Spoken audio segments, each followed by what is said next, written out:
Thanks for being here. Subscribe to Cheating Stories Best, so you don't miss new stories. As the bell rang, signaling the end of another school day, I gathered my papers and nodded goodbye to the last few students shuffling out of my classroom. 20 years of teaching high school English, and the routine had never changed. Yet lately, that very routine had become my lifeline, the only constant in a world that felt increasingly unstable. I drove home along the same route I had taken for years. The modest two-story house came into view, a place that once held dreams, laughter, and warmth.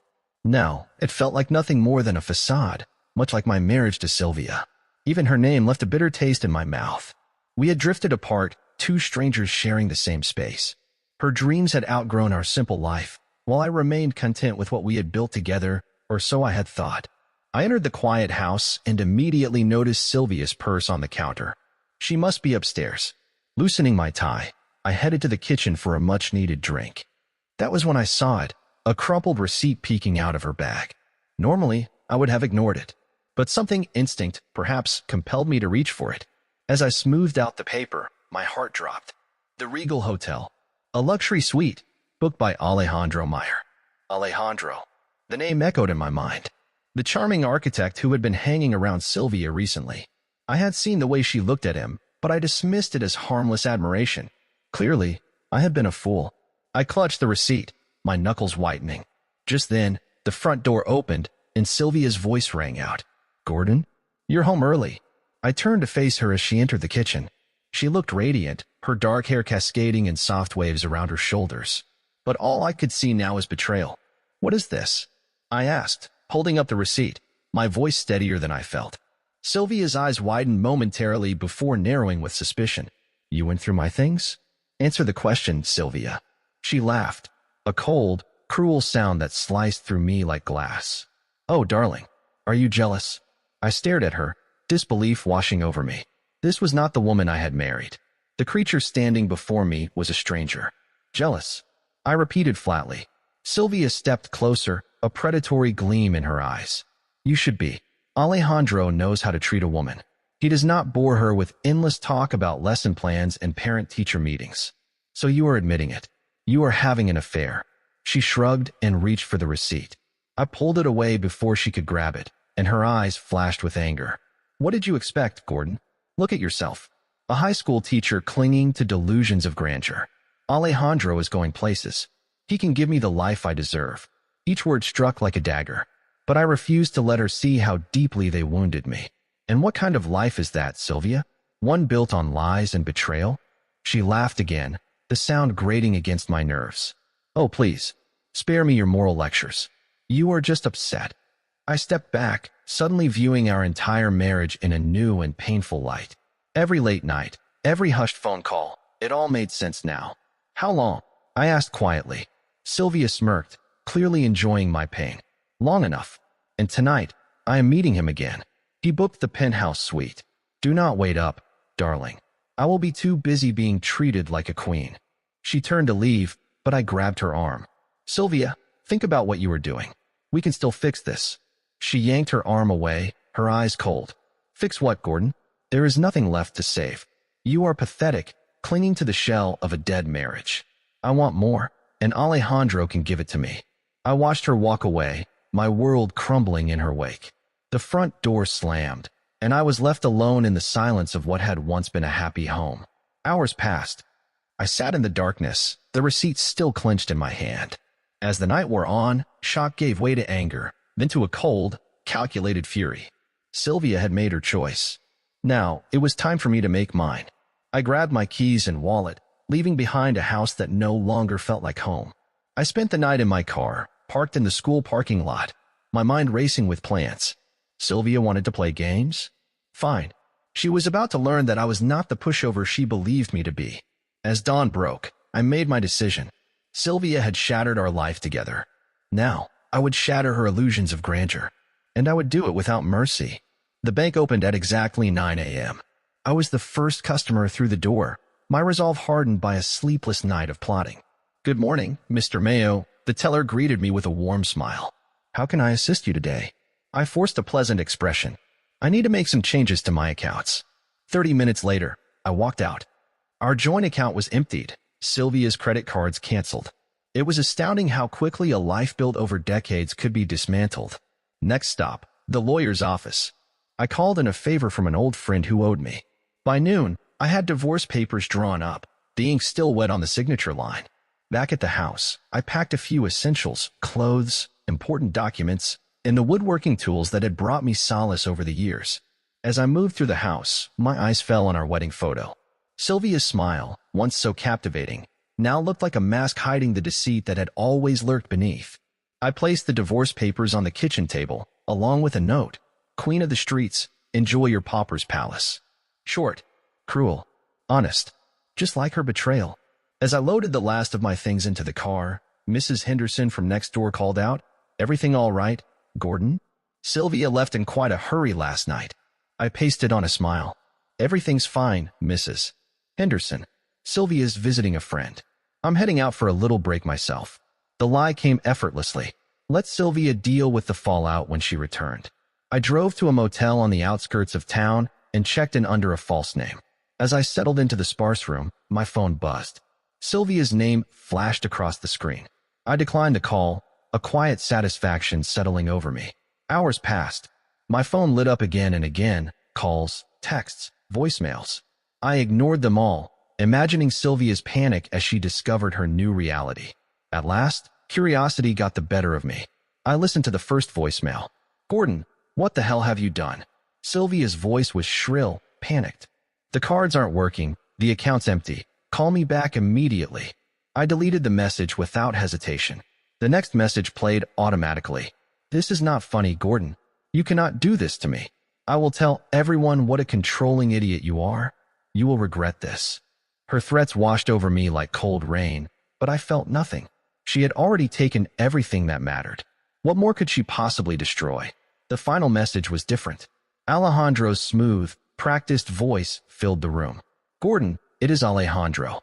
Look, I know you are upset, but let us handle this like men. Call me back, and we can discuss this civilly." I laughed bitterly. Civilly? As if there was anything civil about stealing another man's wife. I deleted all the messages and blocked both of their numbers. Let them stew in their own mess. As night fell, I sat at the edge of the motel bed, staring at the blank television screen. The initial rush of revenge had begun to fade, leaving behind a hollow ache. But I pushed it aside. This was only the beginning. Sylvia and Alejandro thought they had played me for a fool, but soon they would learn I was capable of far more than they had ever imagined. I pulled out my laptop, fingers flying across the keyboard as I began mapping out the next phase of my retaliation. Sylvia had connections in this town, friends in high places, but I had something far more powerful. 20 years of quiet observation and a strategic mind no one had ever bothered to notice. By dawn, I had a plan. Walking away was not enough. No, I would dismantle their world piece by piece, just as they had shattered mine. The next few weeks passed in a blur of calculated moves and subtle manipulations. I returned to work, playing the part of the dedicated teacher by day. But every evening, I laid the foundation for their downfall. It started small. A concerned comment to a mutual friend over coffee. "I am worried about Sylvia," I confided in a hushed voice. "She has been under so much stress lately, acting erratically." Sarah, always eager for gossip, leaned in. "Oh, how so?" I sighed, the picture of a distressed husband. Mood swings, impulsive behavior. I am trying to be supportive, but I trailed off, letting her imagination run wild. Sarah patted my hand. "Poor dear. Both of you. I will keep an eye on her. Make sure she is all right." I nodded with faint gratitude, masking the satisfaction bubbling beneath the surface. The seed was planted. At school, I overheard two teachers discussing local architects for a home renovation. "What about Alejandro Meyer?" one asked. "I have heard good things." I could not resist. "Careful with that one," I said casually. "I have heard he has a reputation for getting overly involved with his clients, especially the married ones." Their eyes widened. Perfect. The rumor would spread like wildfire. Weeks passed, and I watched as my whispers took root. Sylvia, once the darling of our social circle, found herself increasingly isolated. Invitations dwindled. Friends became distant. Alejandro's golden boy reputation began to tarnish. I ran into Sylvia at the grocery store. Her cart was filled with cheap wine and frozen dinners. Her designer clothes were wrinkled. She looked haggard. "Gordon," she hissed, grabbing my arm. "What have you been saying about me?" I gently removed her hand, my expression the picture of confusion. "I have not said a word, Sylvia. Are you feeling all right? You look unwell." Her eyes narrowed. "Do not play innocent. My friends are avoiding me. Alejandro is losing clients. This has your fingerprints all over it." I shrugged, keeping my tone even. "Sounds like you are having a rough time. Maybe you should talk to someone about that paranoia." She opened her mouth to respond, but I was already walking away, leaving her fuming in the frozen food aisle. The final blow came from an unexpected source. Jocelyn, a local influencer and one of Sylvia's closest friends, approached me after a school event. "Gordon, can we talk?" Her voice was hushed, her eyes scanning the crowd nervously. I nodded, leading her to a quiet corner. "What is on your mind, Jocelyn?" She bit her lip. "It is about Sylvia. I am worried. She has been saying some concerning things about you." I raised an eyebrow, calm and collected. "Oh." Jocelyn looked uncomfortable. "She is talking about exposing you, says you are abusive, controlling." "But, Gordon, I have known you both for years. It just does not add up." I let out a heavy sigh. "Jocelyn, I appreciate your concern. Sylvia has been under a lot of pressure. I am afraid she is not thinking clearly." "So it is not true?" I met her gaze steadily. "What do you think?" She studied me for a moment, then nodded. "I thought as much. Do not worry, Gordon. I will not let her spread lies." As Jocelyn walked away, I allowed myself a small smile. Sylvia's last desperate attempt to flip the narrative had failed. That night, I sat in my new apartment, a glass of whiskey in hand. My phone buzzed with a news alert. A local gossip column had published a story about a scandalous affair between a well-known architect and a married woman. No names were mentioned, but the implication was crystal clear. I raised my glass in a mock toast. Checkmate, my dear. The game was far from over. But as I watched Sylvia and Alejandro's carefully constructed world begin to unravel, I felt a surge of satisfaction. They had underestimated me, dismissed me as a simple, naive teacher. Now, they were discovering just how wrong they had been. I was at my desk, grading essays, when my phone buzzed with a notification. Another post from Jocelyn, Sylvia's influencer friend. I clicked on it. My jaw tightened as I read. "Sometimes the strongest women are the ones who suffer in silence." Hashtag stay strong, hashtag hidden truths. I scrolled through the comments. People were already speculating. Some even mentioned Sylvia by name. Jocelyn was playing her part well. I had to admit, she was effective. A knock at the classroom door interrupted my thoughts. It was Principal Hawkins. "Gordon, do you have a minute?" I nodded, gesturing for him to enter. "Of course, sir. What can I do for you?"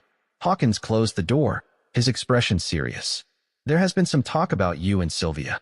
Is everything all right?" I met his gaze calmly. "Sylvia and I are going through a divorce. It is unfortunate, but these things happen. That is not all I am hearing. There are rumors. With all due respect, sir," I cut in. "My personal life is exactly that, personal. I assure you, it will not affect my work." Hawkins studied me for a moment, then nodded. "All right, but if you need anything, I appreciate that," I said, ending the conversation. As soon as he left, I pulled out my phone and dialed a number. "Hello," a gruff voice answered. "Frank, it is Gordon Mayo. Remember that favor you owe me?" Frank chuckled. "How could I forget? What do you need, Teach?" I smiled. "I need you to dig up some dirt on Jocelyn Carter, the social media influencer. And I need it fast. Consider it done. I will call you when I have something." I hung up, my mind already racing. Sylvia and Jocelyn thought they could ruin me with lies. They were about to learn the hard way what real consequences looked like. The next day, I volunteered to chaperone the school dance. As I helped string up decorations, I made sure to chat with the students, asking about their lives, their dreams, their families. I knew word would get back to their parents about how kind and caring Mr. Mayo was. One of the students, Emily, approached me hesitantly. "Mr. Mayo, is it true? What they are saying online about you and your wife?" I put on my most thoughtful, concerned expression. "Emily, sometimes people say hurtful things when they are angry or hurt themselves.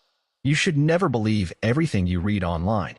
The important thing is to always treat others with kindness and respect. Do you understand?" Emily nodded, visibly relieved. "Yeah, that makes sense.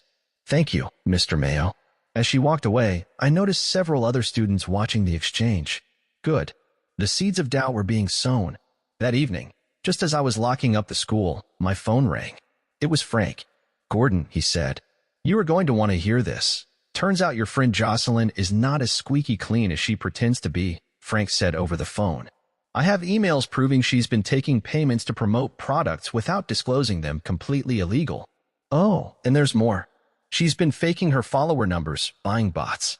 Her entire influencer persona is built on lies." A surge of satisfaction swelled in my chest.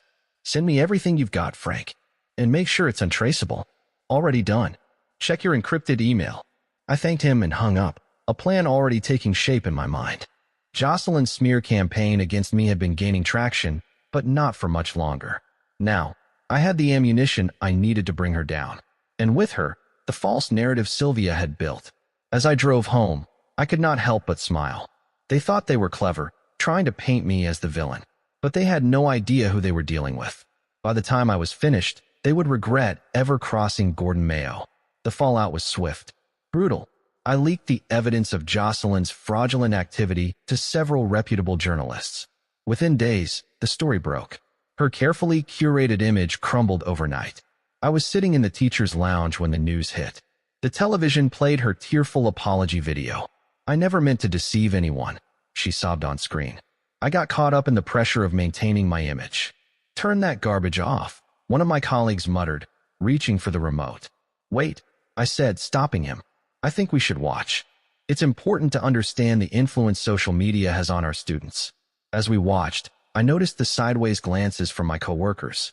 They were connecting the dots, realizing Jocelyn was the same person who had been spreading rumors about me. After the broadcast, Sarah, the English teacher, approached me, eyes remorseful. "Gordon, I owe you an apology. I believed some of the things I heard. I should have known better." I waved her off with a reassuring smile. "No need, Sarah. We all make mistakes. What matters is learning from them." She looked relieved. "You're a good man, Gordon. Don't let anyone tell you otherwise." As she walked away, I allowed myself a quiet smile. The tide was turning. Later that day, as I was leaving school, I spotted a familiar figure charging toward me. Sylvia, her face twisted in rage. "You stupid!" she screamed, drawing the attention of nearby students and parents. "What did you do? How did you get that information about Jocelyn?" I remained calm, aware of our audience. "Sylvia, you need to calm down. This isn't the time or place." "Do not tell me to calm down," she shrieked. "You ruined everything. You were supposed to be destroyed, humiliated. How are you still standing?" I noticed people pulling out their phones, recording. "Perfect. Sylvia," I said, raising my voice just enough for others to hear. "I'm sorry you're going through a difficult time, but making a public scene isn't going to help. Let's talk privately like adults." Her eyes widened with fury. "You condescending prick. You think you're better than me? I'll show you." She lunged at me, her nails raking across my cheek. I stumbled back, shocked. "Mrs. Mayo." Principal Hawkins' voice boomed across the parking lot. "That's enough." As he rushed over, I touched my face, feeling the sting of her scratches. Sylvia stood frozen, breathing heavily, realization dawning in her eyes. I didn't mean." "Save it," Hawkins cut her off sharply. He turned to me. "Mr. Mayo, are you all right? Do you want to press charges?" I shook my head, staying in character, the magnanimous victim. "No, that won't be necessary." Sylvia's clearly upset. Perhaps she needs help, not punishment. The crowd murmured in sympathy. They had seen it all, the unhinged woman attacking the calm, forgiving teacher.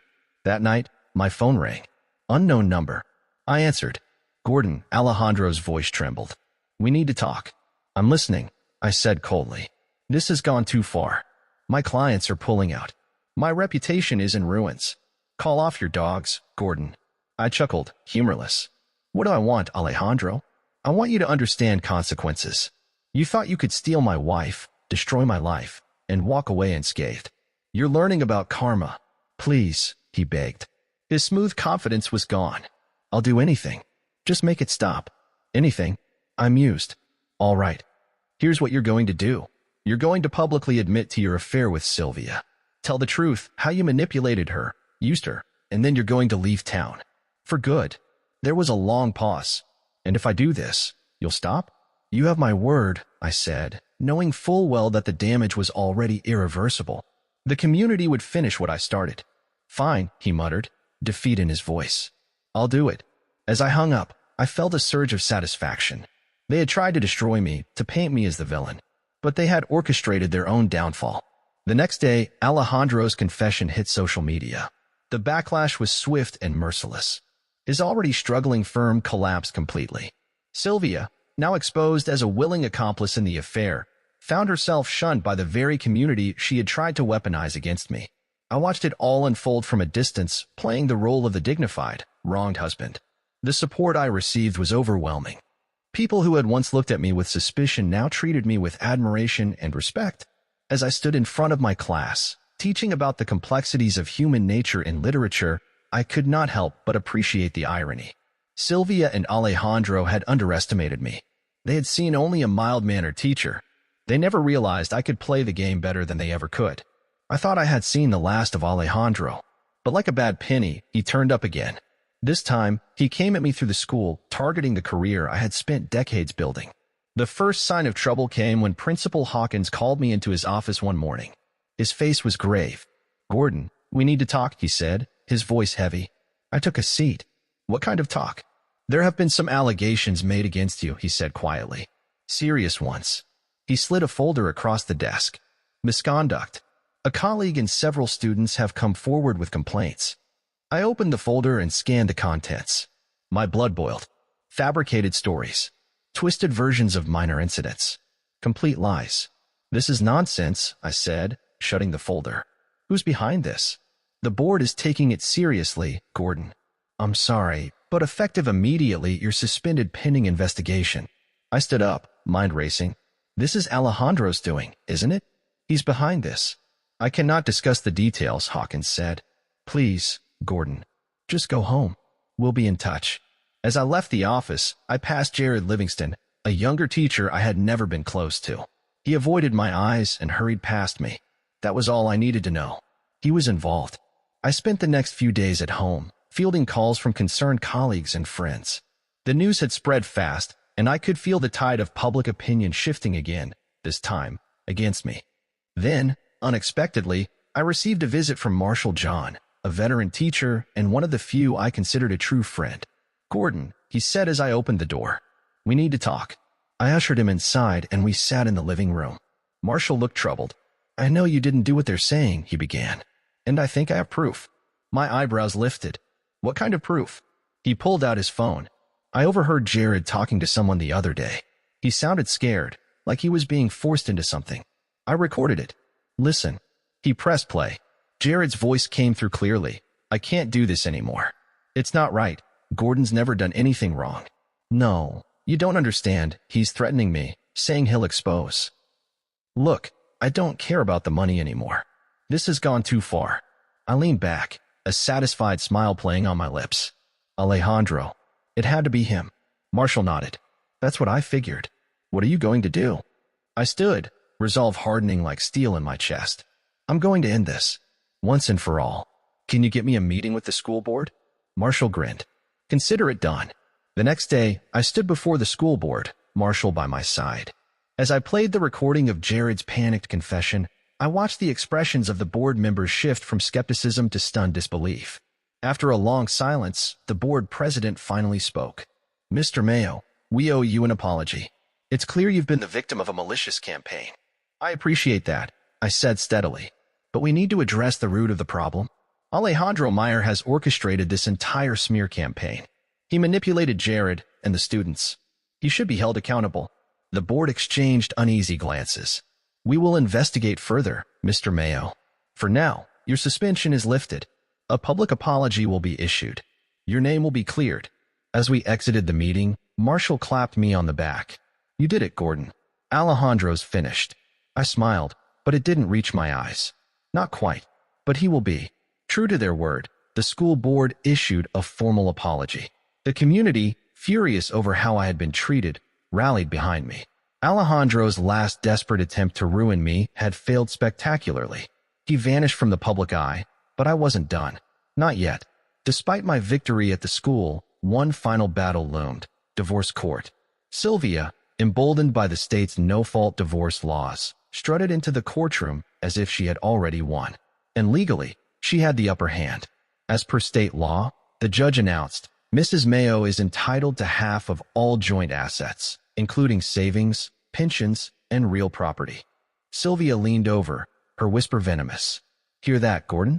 I win after all. I said nothing, just nodded politely at the judge, while my mind ticked several steps ahead. As we walked out of the courthouse, Sylvia could not resist twisting the knife. She practically radiated triumph. Oh, Gordon, she called back sweetly. At least you still have your precious little teaching job, though I doubt the salary will stretch beyond some shabby little apartment. I watched her walk down the steps. Alejandro stood at the bottom, awkward and distant.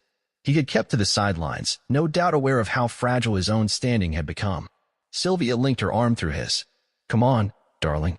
Let's celebrate my newfound fortune. Alejandro hesitated, his gaze flickering to me. I stared back coldly, and he quickly looked away. Actually, Sylvia, I have a meeting. Maybe another time. Her smile faltered, but she masked it quickly. Fine. More champagne for me.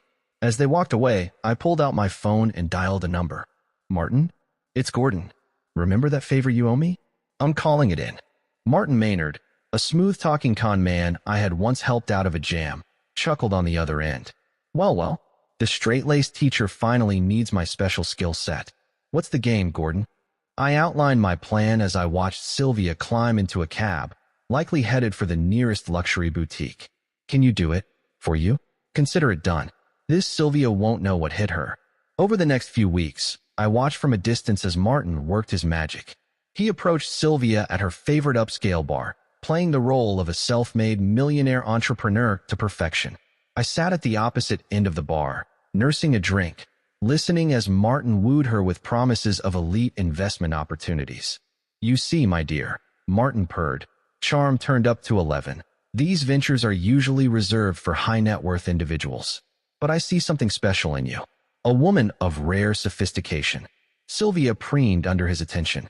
I always knew I was destined for greater things. My ex-husband could never see that. Martin leaned in. Oh, yes. Small-minded men often fail to recognize brilliance. But you, Sylvia, you have a gift. Let me help you turn that divorce settlement into a fortune that will make him weep. I hid my smile behind my glass. She was falling for it, hook, line, and sinker. Over the following months, Martin gradually introduced her to higher-stakes ventures. Through my network, I kept tabs on her growing obsession with this glamorous new world. One evening, I received a call from Martin. Gordon, it's time for the grand finale. Our dear Sylvia's developed quite the taste for high-stakes gambling. What do you say we invite her to a game she cannot win? I hesitated, then steeled myself. Do it. A week later, I stood outside an exclusive high-end casino, watching Sylvia step inside dressed to impress. Martin had arranged a private game, baited with the promise of unimaginable riches. Hours later, she stumbled out, her face pale. I stepped from the shadows. Gordon, what are you doing here? I shrugged.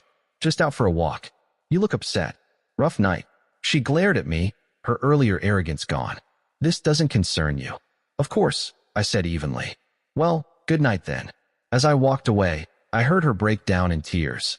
But I did not look back. Sylvia had made her choices. Now, she would live with the consequences. The fallout was swift and merciless. Within months, Sylvia had lost everything. The divorce settlement, her social status, even her prized designer wardrobe. I heard through the grapevine she had been reduced to selling her belongings just to cover rent. Her once vibrant social life evaporated. Her so-called friends abandoned her as quickly as her money had. One day, I ran into Sarah at a local coffee shop. Gordon, she said in a hushed voice, did you hear about Sylvia? They say she's living in some rundown apartment on the edge of town. Can you believe it? I shook my head, keeping my tone neutral. Life can change quickly, Sarah. It's a shame. She nodded sympathetically. You're a better person than I am. After everything she did to you, I don't know if I could be so gracious. As I left the shop, I allowed myself a small smile. Gracious? No. Satisfied? Absolutely. Weeks passed. Life settled into a new rhythm. My reputation at school had never been stronger. Students, parents, even my colleagues admired the calm strength I had shown under pressure. One sunny Saturday afternoon, as I was working in my garden, I noticed a familiar figure approaching. Melody, the kind-hearted librarian I had grown close to in recent months. Gordon, she called, waving. I hope I'm not interrupting. I stood, brushing dirt from my hands. Not at all, Melody. What brings you by? She held up a book. That novel you were looking for. I found it and thought I'd drop it off. I invited her in, and we spent the afternoon talking books, life, everything in between.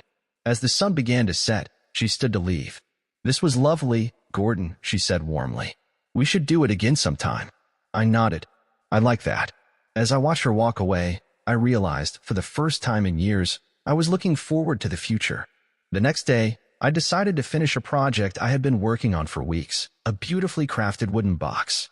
As I applied the final coat of varnish, I reflected on everything that had happened: Sylvia's betrayal, Alejandro's schemes, the battles I had fought and won. It had been a long road, but I had come out stronger. Once the varnish dried, I went to my desk and pulled out an old envelope. A letter Sylvia had sent months ago, full of apologies and pleas for forgiveness. I had never opened it. I placed it in the box, closed the lid, and locked it. Then I went out to the backyard, dug a small hole, and buried it. As I patted the earth flat, a sense of peace washed over me.